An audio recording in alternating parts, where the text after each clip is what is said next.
राष्ट्राध्यक्ष जो दोनों से समान रूप से बात कर सकते हैं, एकमात्र राष्ट्राध्यक्ष जिन्होंने पुतिन के सामने इंटरव्यू में यूक्रेन और रूस दोनों को धन्यवाद दिया। यमन के समय की लड़ाई में हम ही एकमात्र देश थे, 19 देशों के लोगों को हमने निकाला था। दोनों पक्ष हमारे लिए युद्ध विराम करने को तैयार थे।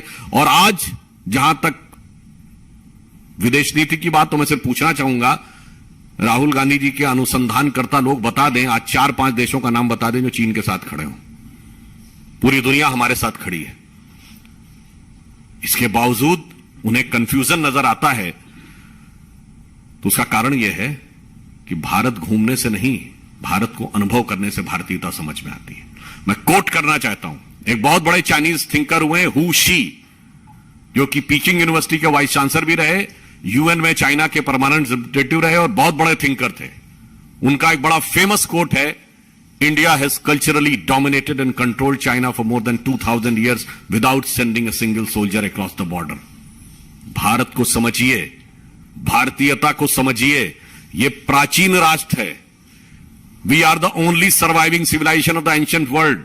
हम एकमात्र प्रागैतिहासिक राष्ट्र हैं, सनातन राष्ट्र हैं, चिरंतन राष्ट्र हैं। आपको लगता है कि वो कंफ्यूजन है? मुझे लगता है 4 पीढ़ी के बाद भी डिस्कवरी ऑफ इंडिया चल ही रही है, अभी भारत की खोज चल ही रही है। इसलिए हम बहुत दुखी हृदय के साथ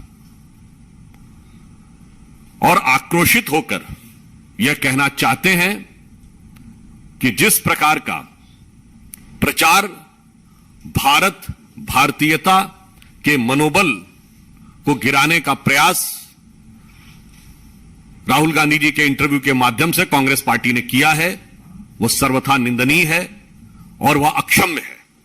और वैसे तो आपको ध्यान हो, ये महोदय सदैव कंफ्यूज रहते हैं, हिंदू और हिंदुत्व में भी कंफ्यूज थे, विदेश नीति पे भी कंफ्यूज हैं, अर्थनीति पे भी कंफ्यूज रहते हैं, कोविड को मोविड बोल देते हैं, क्योंकि इनकी आंखों में मोदी विरोध का मोतिया बिंदु है। तो ये मोदिया बिंदु के शिकार होने के कारण सदैव इस प्रकार की अनर्गल बातें करते हैं। और अंत में मैं सिर्फ यह कहना चाहूंगा, इन पे वो युक्ति लागू होती थी, कहे तो थे भारत जोड़ने जा रहे हैं और भारत के विरुद्ध इतना विश्वमन करने लगे। मतलब एक वो आपने पुराना दोहा सुना हो ना, आए थे हरिभजन को और ओटन लगे कपास। तो कांग्रेस और राहुल गांधी जी के ऊपर यह युक्ति चरितार्थ होती है। अंत में मैं पुनः कहता हूं कि आपने यह कहकर बिल्कुल अपने मंशा साफ कर दी है कि भारत को उसी प्रकार चीन के आगे समर्पण करना चाहिए जैसे आपके दौरे हुकूमत में होता था। धन्यवाद। राहुल गांधी जो अपनी यात्रा शुरू भी कर रहे थे, हनुमान मंदिर से शुरू की थी, वहीं पर कन्हैया कुमार का कहना था कि राजनीति के लिए यात्रा वो करते हैं, कैसे देखते हैं? वैसे तो जिनका उन्होंने नाम लिया वो तो उस विचारधारा से आते थे जो कहते थे कि धर्म एक अफीम है। तो उनसे पूछिए उनका मानस बदल गया है क्या? ऐसे लोगों को साथ में लिया है, अभी तक उनका कोई वक्तव्य तो हमने सुना नहीं है कि उनका विचार बदल गया है। हाँ, यह वक्तव्य जरूर सुना है कांग्रेस से एक वरिष्ठ नेता का कि वो राहुल गांधी के बाद सबसे लोकप्रिय हुआ है।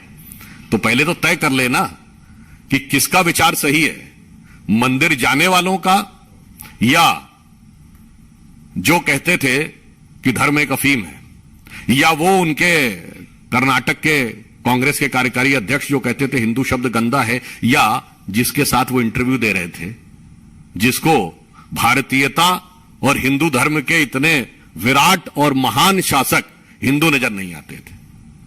The problem is a परपीचुअल confusion.